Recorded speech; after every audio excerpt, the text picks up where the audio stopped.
The question is, not for a Secret that's Service a bunch of member horse hockey. that died. Procedural right as a member. What if our politics aren't as broken as we've been led to believe?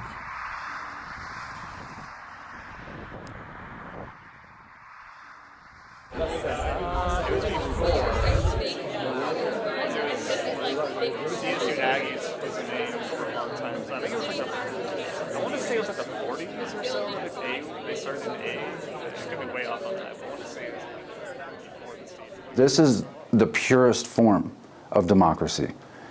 And, it's good to be reminded that it's still alive. And maybe we're not in as much trouble as we're being, told we are. This is the Civic Assembly established by the city government of Fort Collins, Colorado. These 20 Americans have all sorts of different views and backgrounds: homemaker, bouncy house rental company owner, engineer, student, librarian, retiree, and more.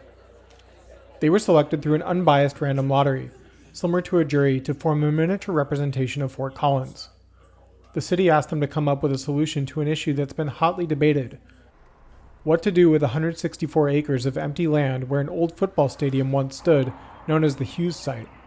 They've done the formal surveys like we usually do, but to have this representative group of residents from around the city who we might not usually hear from is very, very valuable, because we only get one shot at making a really smart decision and getting the right fit for this property. This might seem like small potatoes, but it's a serious issue for local residents. Some want a bike park, some want a nature preserve, and some want a mix of both or other elements. Every political issue, local, regional, and national, boils down to this: what do we want for our families and for the future? The assembly members were paid for their time. They deliberated over 4 days, hearing from all sorts of community advocates, stakeholders, experts, and officials. Partisanship, Republican versus Democrat, didn't ruin the process. George Washington once said, "It is on great occasions only, and after time has been given for cool and deliberate reflection, that the real voice of the people can be known."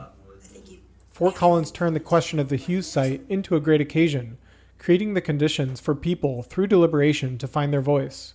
And there are many more policy questions like this one, whether it's the cost of living or healthcare, facing Americans across the country. Could your city or state be next?